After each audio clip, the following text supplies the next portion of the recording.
नाज़रीन गिरामी अस्सलामु अलैकुम रहमतुल्लाहि व बरकातुहू। सीधी बात के ताज़ा तरीन प्राइम टाइम में आप लोगों का इस्तकबाल है।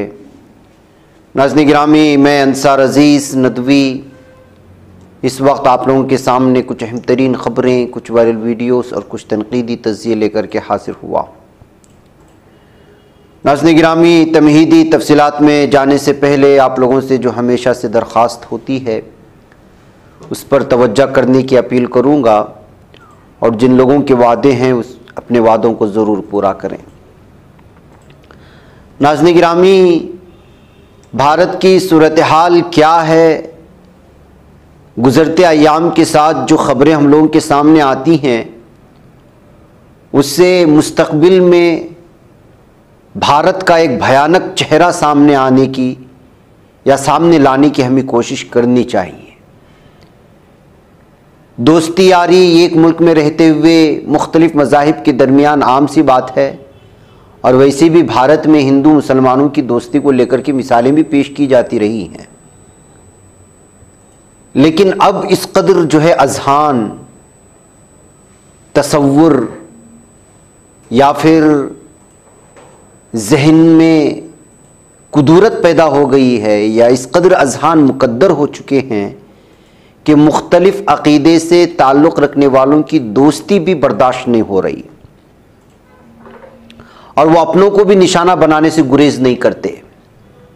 ऐसा एक वाक़या मुस्लिम नौजवानों के साथ बैठे एक हिंदू नौजवान को हिंदू नौजवानों की टोली ने बुरी तरह ज़दोकोब करके ज़ख्मी कर दिया है।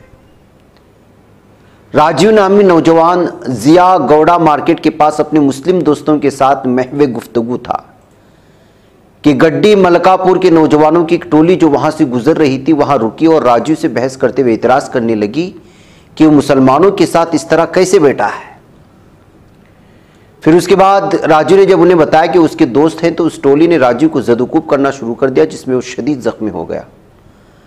ज़राए के मुताबिक कुलसुमपुरा पुलिस ने हमलावर टोली के 3 अरकान को गिरफ्तार कर लिया, जबकि बाकी सब फरार होने में कामयाब हो गए हैं।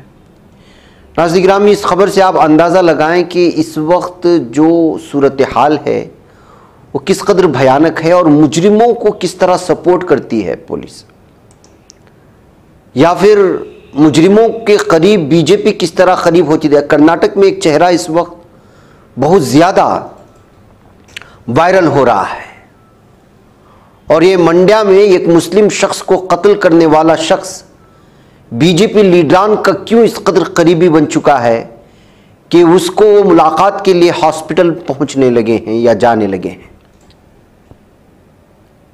आप अंदाज़ा लगाएं, ये पुनीत केरहल्ली है जिसको एक मुसलमानों पर जबरन मारने, उसको कत्ल करने का एक अहम तरीन मुलजिम है। उससे सीटी रवि मुलाकात करता है और मुलाकात के दौरान वहीं पर पुलिस को डांटता है और कहता है कि कांग्रेस की हुकूमत कब तक चलती रहेगी, हम देखेंगे। फिर उसके बाद एक साबिक आईपीएस अफसर इसी शख्स के सामने जो ये हाथ बांधे खड़े हुए नजर आता है, जो आम आदमी पार्टी से गुज़श्ता असेंबली इंतखाबात के कुछ दिन पहले बीजेपी में शामिल हुए थे। चेहरा देखकर क्या आप अंदाज़ा लगा लेंगे। और उसके बाद कुछ और लोग इससे मुलाकात के लिए जाते हैं तो ये शख्स खुल्लम खुल्ला धमकी देता है कि अगर कांग्रेस के लोग आकर के उसकी उस अपील को कबूल नहीं करेंगे, उसकी उस दरख्वास्त को नहीं लेंगे, उसकी अर्जी को लेकर के नहीं जाएंगे तो वो बसों को आग लगा देगा। और इससे भी ज़्यादा इस वक्त जो सूरत हाल ये है कि खुद पुलिस ने इसे ले जाकर के यहाँ की विक्टोरिया हॉस्पिटल में एडमिट किया है। दरअसल ये अपने बात को मनवाने के लिए गुज़श्ता 4-5 दिनों से भूख हड़ताल पर था। इस दरमियान पुलिस उठाई, इसको विक्टोरिया हॉस्पिटल में एडमिट कर दिया, तो फिर वहाँ पर ये बीजेपी लीडरान के जाने का सिलसिला शुरू हो गया। और वो कह रहा है कि उसको जो गिरफ्तार किया गया, उसको जो जेल में रखा गया, वो जो है बगैर किसी सबूत के था, शवाहिद के था, जबकि इसकी कई ऐसी वीडियोस हैं जो मुसलमानों को धमकी देते हुए और मंड्या में एक मुस्लिम नौजवान के कत्ल कर दिए जाने के बाद इसकी धमकी आमेज वीडियोस वायरल होने की खबरें लगातार सामने आती रही हैं। तो आप अंदाज़ा लगा सकते हैं कि इस वक्त इस शख्स को महसूस यही होता है कि कर्नाटक में एक नया हिंदुत्व का चेहरा बना करके 2024 के लिए बीजेपी कहीं कोई और षड्यंत्र तो नहीं रच रही है। इस बात को लेकर के अलग अलग तरह के तबसरे आ रहे हैं। जिस शख्स को कोई जानता भी नहीं था, एक मुस्लिम शख्स को मारने के बाद, मॉब लिंचिंग के बाद, उस पर जुल्म सितम के बाद अचानक वो सुर्खियों में आ जाता है। और फिर उस वक्त जब बीजेपी की हुकूमत थी तो वो किसी तरह बच निकलता है, लेकिन बाद में कांग्रेस हुकूमत आती है तो इसको जो है गिरफ्तार कर लिया जाता है। इस पर जो है कत्ल के और दीगर जो अहम तरीन मुल्जिम माना जा रहा है, लेकिन फिर उसके बाद कोर्ट इसको जो है रिहा करने का हुक्म जारी करती है, ज़मानत दे देती है। फिर इसके बाद इसका तमाशा और ड्रामा शुरू हो जाता है, हड़ताल पर बैठ जाता है कि उस पर लगे हुए इल्ज़ामात गलत हैं और कांग्रेस हुकूमत हिंदुत्व लीडरान को जो है गिरफ्तार कर रही है और उस पर मुख्तलिफ़ किस्म के इल्ज़ामात लगा करके जेल के सलाखों के पीछे भेज रही है। और इस तरह के लीडरों को हीरो बनाने में बीजेपी आगे आगे है। इस तरह कहते हुए, इन तमाम वीडियोस को शेयर करते हुए खुद यहाँ की दीगर तंजीमें जो है कह रहे हैं कि अगर अपनी इज्जत निकालना है तो बीजेपी में शामिल होना चाहिए कि किस तरह एक राउडी शीटर और एक कातिल और एक शराबी शख्स के सामने साबिक़ आईपीएस अफसर हाथ बांधे खड़ा हुआ है। ये उसकी ताज़ा मिसाल कहते हुए इसको शेयर करने की कोशिशें हुई हैं। और फिर राजस्थान की बात करेंगे तो नाज़रीन गिरामी, राजस्थान में मोहम्मद इकबाल की जय श्री राम के नारों के दरमियान में जिस तरह कत्ल व गारतगिरी हुई, उसकी जो मॉब लिंचिंग हुई, उस पर जो तशद्दुद हुआ और उसके जनाजे का मंजर भी हमने कल रात आपको दिखाया अपने प्राइम टाइम में। उसके बाद फिर अचानक ये वीडियोस हमारे सामने आ जाती हैं कि हमारा समाज किस कदर घटिया हो चुका है। एक मासूम नौजवान को कत्ल कर दिया जाता है और वहाँ की पुलिस उन कातिलों को गिरफ्तार करती है तो उन कातिलों को बचाने के लिए इतनी बड़ी तादाद में अपने आप को धार्मिक कहने वाले ये शख्स जमा हो जाते हैं और मुसलमानों के खिलाफ बकवास करना शुरू कर देते हैं। ये राजस्थान की वीडियो है नाज़रीन गिरामी, जहाँ हिंदुत्व कहें या हिंदू कम्युनिटी जो है कातिलों को बचाने के लिए एहतिजाज दर्ज कर रही है, जिसने मोहम्मद इकबाल नामी एक मासूम शख्स का जय श्री राम के नारे लगाते हुए कत्ल कर दिया था। अब इससे भी भयानक कोई समाज है, इससे भी कोई ख़तरनाक ज़हनियत वाली कोई समाज कहीं पाई जाती है तो आप बता दें। फिर इसी दरमियान में एक और एमएलए का वीडियो सामने आ जाता है और राजस्थान का साबिक़ मिनिस्टर सुरेंद्र सिंह राठौड़, और ये साफ और वाज़ेह तौर पर कंबलगढ़ असेंबली में मुसलमानों को धमकियां देते हुए कहता है कि अगर मुसलमान बाज नहीं आए या हिंदुओं को छेड़ने की कोशिश की गई तो कंबलगढ़ को आग लगा देंगे। दोनों वीडियो आप सुनिए, आपको अंदाजा होगा कि इस वक्त राजस्थान में असेंबली इंतखाबात से पहले पहले किस तरह राजस्थान को आग के दहाने पहुंचाने की और फसादात के जरिए से गद्दी पर बैठने की मुकम्मल साजिशें हो चुकी है, उसका आप अंदाजा लगा सकते हैं। इकबाल की मॉब लिंचिंग के बाद यही सूरत हाल है और जिसने पार्लियामेंट में खड़े होकर के मुसलमानों को मुल्ले कटवे और न जाने क्या क्या गालियां दी, उसको राजस्थान की मुस्लिम अक्सरियती इलाके टोंक में जिम्मेदार बना करके इंतखाबी मुहिम के लिए भेजा जाना, ये भी कोई बड़ी साजिश से कम नहीं है। राजस्थान के मुसलमान बिलखुसूस इस साजिशों को समझे और जज्बाती होने से बच जाए। आप इसको सुने। धर्म के आधार पे अपनी मर्जी से जहां जैसे जिसको रहना है ये तय हो चुका। उसके बाद हमारे अपने घर में रहकर, हमारे अपने शहर में रहकर, हमारे अपने देश में रहकर यहाँ पर इस प्रकार की गतिविधियां, ऐसी घटनाएं करना कहां तक उचित है? अरे किराएदार भी नहीं हो तुम, तो किराएदार हो, किराएदार भी नहीं हो, तुम तो कब्जाधारी हो। कब्जाधारियों को अगर कानून के माध्यम से समझते तो ठीक है, नहीं तो सनातनी जो है ये भगवा ध्वज लेंगे और इससे घुसेड़ के निकाल देंगे। बर्दाश्त की सीमा होती है, कितना बर्दाश्त करेगा? जागृत होकर आया है। हिंदू समाज के नेतृत्व में ज्ञापन दिया गया है। आदरणीय हमारे संत ज्ञानानंद जी महाराज जी के नेतृत्व में यह दिया गया है और आगे के लिए हम ये साफ कह रहे हैं कि ये तो केवल झलक बताई है हिंदुओं ने। उकसाने की कोशिश मत करो, वरना मुस्लिम विहीन हो जाएगी कुंभलगढ़ विधानसभा क्षेत्र। तकमीली तलबीना ताकत, सेहत और शिफा के लिए सुन्नत और तिब्बे नबवी का बेहतरीन नुस्खा। नाजरीन, क्या आप भी खुशहाल मालदारों की तरह कामयाब बिजनेस करके हजारों और लाखों रुपए कमाना चाहते हैं? अगर आपकी हाँ है तो आज ही से अपने इलाके में तकमीली तलबीना का आसान बिजनेस करना शुरू करें और चंद ही महीनों में कामयाब बिजनेसमैन बनने के तरीके बेहतरीन तजुर्बों के साथ सीखें। बिजनेसमैन बनने का ये मौका कहीं आपके भी हाथ से चला न जाए, इसलिए अभी हमसे राब्ता करें 9890963757। Takmili food products private limited, Malegaon, India. नाज़रीन गिरामी, आजकल ये इंस्टाग्राम में रील बनाना, फेसबुक के लिए रील बनाना और ट्विटर के लिए रील बनाना और भी मुख्तलिफ प्लेटफॉर्म्स के लिए रील बना कर के लाइक्स हासिल करने के लिए तलबा हो या नौजवान तबका हो, वो कहाँ तक गिर रहा है और जराइम पेशा होता जा रहा है। इसकी ताज़ा मिसाल ये एक वीडियो है। ये वीडियो गुज़श्ता कल से जो है वायरल हो रही है, जिसमें 2 स्टूडेंट्स ने अपने ही टीचर के पैर में शूट कर दिया था, यानी कि गोली चलाई थी। फिर शूट करने के बाद दोनों ने मिलकर के, वीडियो आप सुना नहीं सकते इसलिए कि इसमें गालियां और न जाने क्या कुछ दिया जा रहा है। वीडियो बनाते हुए इन्होंने गैंग्स ऑफ वसीपुर नामी फिल्म में फैजुल का जो किरदार है उसका भी हवाला दिया और कहा कि अभी 39 गोलियां बाकी हैं, वो भी आपके पैरों में ठोंक देंगे 6 महीने के बाद। ये स्टूडेंट्स हैं और अपने पढ़ाने वाले टीचर के पैर में गोली मार करके रील बना रहे हैं। ये किस तरह का खतरनाक जो है जराइम से आलूदा समाज बन चुका है, इससे आप अंदाजा लगाएं। खैर, ये तो रील बनाए, लेकिन बाद में असल रियल रील तो पुलिस ने बनाई और उसका मंजर आप यहां देख लें। वो तो रील बना करके अपलोड कर दिए, लेकिन पुलिस जो है वो इनकी रियल रील बना करके उनको जो है हिरासत में ले लिया दोनों को, और दोनों के नाम उत्तम और तरुण हैं।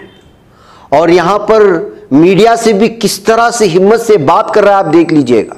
आप इसको सुनेंगे तो आप अंदाजा लगाएंगे कि इस वक्त जो है स्कूल्स कॉलेजेस में जो है तरबियत ना होने की बिना पर, पढ़ाई तो कोई भी पढ़ा लेगा, नॉलेज तो कोई भी आपको दे लेगा, लेकिन अगर आपके पास तरबियत देने का कोई सिस्टम नहीं है तो फिर वो तालीम जो है वो आपके लिए बड़ी वबाल बन जाती है। आप इसको सुन लें। मेरा नाम उत्तम है और मेरे दोस्त का नाम तरुण है और हम दोनों का विवाद चल रहा था टीचर से। तो फिर हम कोचिंग गए, हमने टीचर को बुलाया और मेरे तरुण दोस्त ने उसको गोली मार दी। फिर हम उसके बाद भाग गए। फिर हमने लॉरेंस बिश्नोई की वीडियो देखते थे, हम उससे प्रभावित होकर और मैंने सुच्चा का रोल निभाया और मेरे दोस्त ने फैजल का रोल निभाया और हमने दहशत फैलाने के लिए एक वीडियो अपलोड कर दी। और फिर हम उसके बाद खनौली आ रहे थे और हमें खनौली की पुलिस ने पकड़ लिया है और हम आपसे माफी मांगते हैं, हमें माफ कर दो और हमें जल्दी से जल्दी रिहाई दिला दो। नाज़रीन गिरामी, इधर आज शाम से बहुत ही अफसोसनाक खबर आ रही है कि शाम की फौजी अकेडमी पर ड्रोन हमले के नतीजे में 100 से ज़ायद अफराद हलाक हो चुके हैं। इन हलाक शुदगान में शामी फौजियों के अलावा 14 आम आदमी भी शामिल हैं, जबकि जख्मी होने वाले अफराद की तादाद 125 से ज़ायद बताई गई है। अब इसमें से कितना जिंदा बचेंगे पता नहीं है, जिनका इलाज चल रहा है। शाम में इंसानी हुकूक के जायजे के लिए कायम ऑब्जर्वेटरी का कहना है कि मरने वालों में तकरीबन निस्फ तादाद फौजी मुहाफिजीन की है। एक और अलग वाक़े में इस जंग से तबाहशुदा मुल्क शाम में कुर्दों के ज़ेर कब्जा इलाके पर तुर्क हमलों के नतीजे में कम अज़ कम 9 लोगों के हलाक होने की खबरें आ रही हैं। कुर्दिश फोर्सेस के मुताबिक तुर्किया की तरफ से हमला अनकरा में हालिया बम धमाके के बाद जवाबन किया गया, जैसा कि तुर्किया ने धमकी भी दी थी। सरकारी खबर रसा इदारे सना के मुताबिक मुसल्ला फौजी तंजीमों ने कैडेट्स के लिए जारी ग्रेजुएशन की तकरीब को निशाना बनाया है। ये तकरीब पास होने वाले फौजी अफसरों के लिए मुनाकिद की जा रही थी। इंसानी हुकूक के ऑब्जर्वेटरी के मुताबिक इब्तिदाई इत्तलात में 60 से ज़ायद अफराद की हलाकत की खबर थी, जिनमें कम अज़ कम 9 आम शहरी थे। फौरी तौर पर इस ड्रोन हमले की जिम्मेदारी किसी भी ग्रोह ने कबूल नहीं की। शाम ऑब्जर्वेटरी की इत्तलात के मुताबिक ड्रोन धमाका खैज़ मवाद से लेस था। यही बात फौज की जारी करदा बयान में भी कही गई है। शामी फौज की कमान इस ड्रोन हमले को बुज़दिलाना करार दिया है। तो नाज़रीन गिरामी, जहाँ पर फौजी अकेडमी में जो नए ताज़ा फौजी तैयार होते हैं उनके लिए जो है एक खुसूसी तकरीब का इनेकाद किया जाता है, उसी पर यह हमला हुआ है। अब इस हमले में कौन शामिल है, किसने हमला किया और ड्रोन हमला करीब से था या दूर से था, इन तमाम चीज़ों की जो छानबीन की जा रही है। लेकिन शाम के लिए बहुत ही अफसोसनाक खबर है जो इस वक्त सामने आ रही है। नाज़रीन गिरामी, इधर कर्नाटक से खबर आ रही है कि कर्नाटक के महकमे पुलिस ने कोप्पल में एक मस्जिद के सामने गणेश की मूर्ति की पूजा की इजाज़त देने पर 3 पुलिस एहलकारों को मुअत्तल कर दिया है। जिला पुलिस ने जुमा को ये इत्तला दी है। गंगावती सिटी पुलिस स्टेशन से मुंसलिक इंस्पेक्टर अधिवेश गड्डी कोप्पा, PSI कामण्णा और हेड कांस्टेबल मरियप्पा हसमणी को मुअत्तल कर दिया गया। ये हुक्म जिला SP यशोदावंता गोडी ने जारी किया है। हुक्मनामे में कहा गया कि पुलिस एहलकारों ने 3 अक्टूबर को गणेश मूर्ति के विसर्जन प्रोग्राम के दौरान ड्यूटी में लापरवाही का मुजाहिरा किया। मुअत्तल पुलिस एहलकारों के बारे में कहा जाता है कि वो जामे मस्जिद के सामने पूजा करने को रोकने से नाकाम रहे थे।